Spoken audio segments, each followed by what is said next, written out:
saya datang, bukan nak dia saya datang hari ini. Nanti kalau ada kita call je. Kalau dah siap lah. 3 hari 4 hari baru boleh call. Ya. Kalau lewat apa hari Isnin kita ni lah. Hari Senin besok. Okey, terima kasih.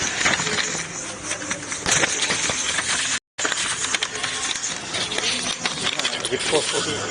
Tak boleh Ya. Masih baik ramai orang. Kalau tak ramai orang, saya terus masuk. Ya. Terima kasih.